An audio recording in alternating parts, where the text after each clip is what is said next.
Watch this. Everybody look at this gentleman.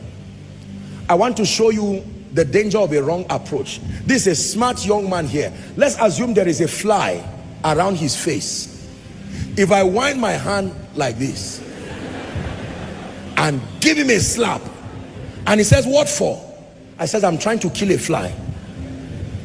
From the sincerity of my heart, I mean to kill a fly. But I've slapped the guy how many times now? I didn't kill the fly, and the guy has scars on his face. By the time he now says, why don't you consider another? No. I know the fly I saw, and I must kill it. And the way to do it, the way I know to do it, is to give you a slap. This is what happens sometimes. Are you seeing that? So you find people with scars on their faces that are products of good intention but wrong approach. Let me tell you this. The approach is as important as the motive. Write that down. The approach, the way you exercise your zeal, is as important as the motive. Another example. If because I feel you are getting sick, or I sense that you have fever and you are shivering, I pour boiling water. Boiling what? Boiling water in a cup, and I pick it. I say, open your mouth. I'm too concerned about this issue of cold and fever. You must drink it. And I'm pouring the water. When you ask me, why are you burning this person? I tell you, you are not looking at my heart. I am more concerned about his recovery. And I'm saying, is that the best way? You see that now? So what is happening, especially in the body of Christ, is that sometimes there's a lot of correct motive, but the approach keeps canceling out what the motive should produce. Are we together? And because we are not patient to learn a more excellent way, we continue repeating the same thing, causing pain. Here it is.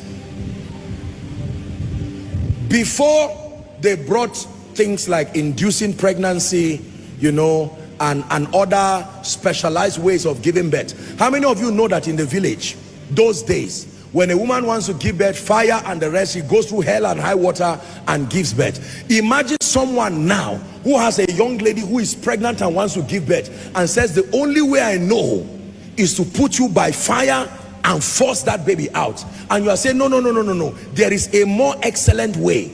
You see, the challenge is that once we are unwilling to change and adopt more superior strategies, we will continue self-sabotaging our intentions.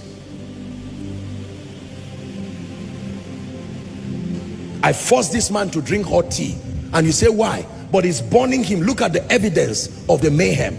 And he says no. Can I tell you, ladies and gentlemen, let's be careful so we don't kill another Stephen in the body of Christ. There are many Stephens that have died, and it's Sauls that are killing them. Not the Pharisees, not Satan, Sauls killing them. There are many battles Satan does not even have to be involved in again, because our level of hatred and mismanagement of strategies. As you are hearing me speak, take this seriously. It's a clarion call to the body of Christ. Your approach is as important as your motive.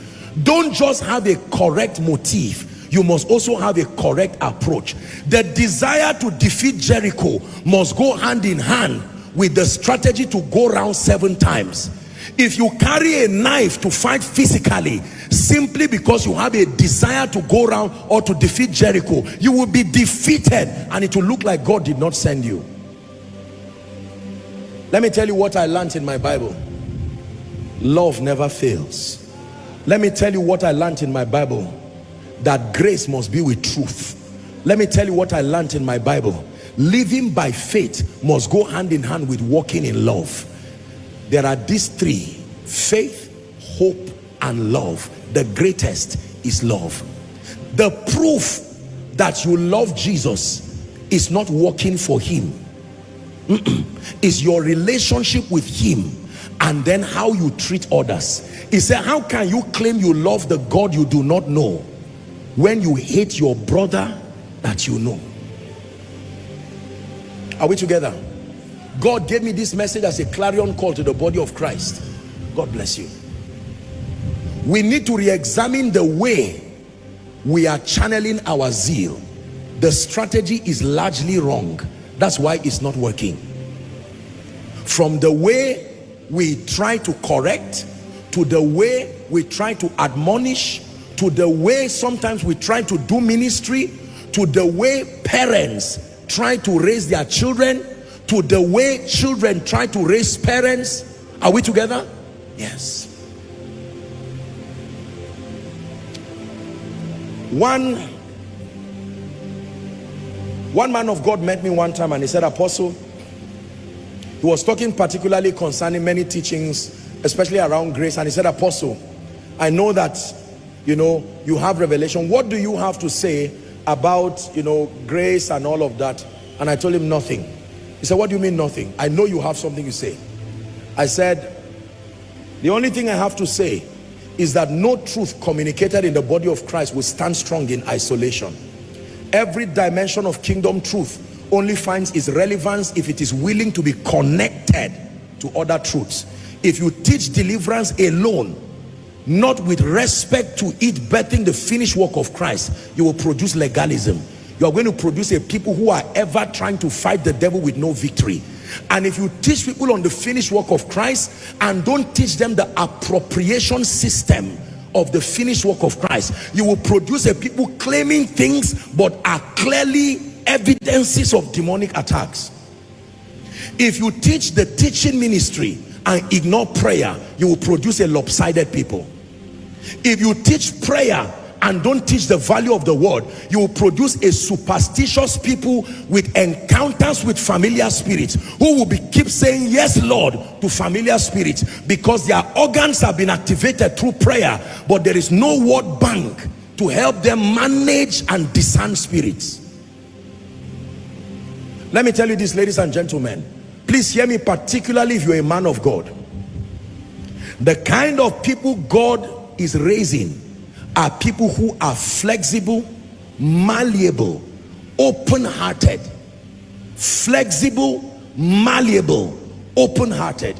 It is arrogance to believe that you would not need any contribution from any other person within the body. And can I tell you the truth? When it has to do with growth, you don't choose. God has brought the distribution. It's up to you to open up your heart with humility to learn. There are many people who will never read the books of the fathers because of an intrinsic disdain for them that has been engineered into you. And one book that will help your character, correct your life, you will continue to recycle pain. One book has the solution, but something about your zeal. My assignment is to be a contributor to helping the body and helping our global family to be people of stature and understanding. And one of it that I'm teaching you right now is that the zeal that God gives men is a precious gift, but it must be managed responsibly. And that the way you manage the gift of God, the gift of zeal, is number one, to examine the ideologies and the belief systems that power and drive your zeal, especially for God. God will never power hatred.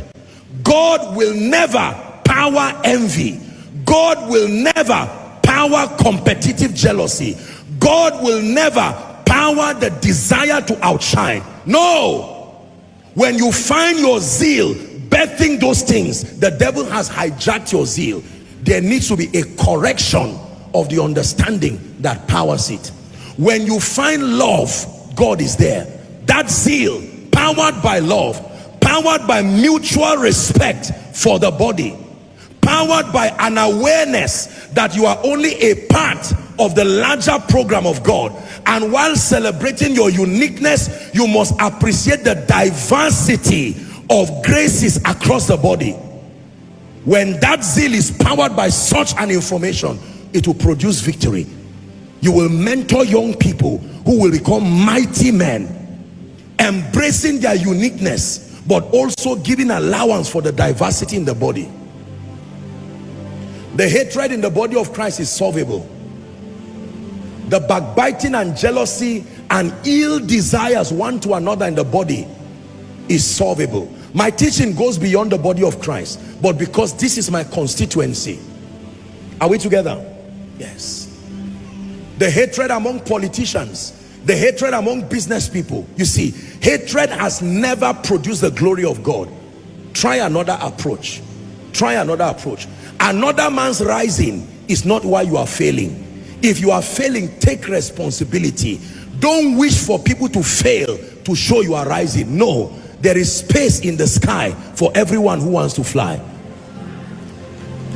Are you getting what I'm saying now? Koinonia, hear me. Never sit in your heart and wish to hear something bad about another man of God, to wish to hear something bad about another business, another ministry. When you ever find that in your heart, no matter the justification, curse that spirit immediately. It is the spirit of the Antichrist. Even when you have reservations, wish people well and keep serving God sincerely. Did you hear what I said?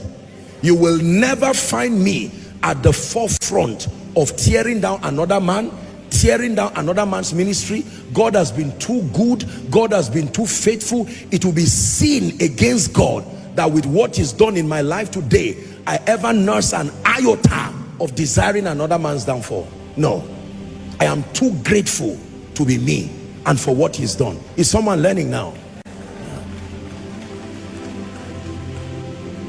How about your fellow colleague in the office? Do you truly desire the growth of another person? Or are you happy and comforted when you hear that someone else is in pain? I'm teaching you how to be a true Christian.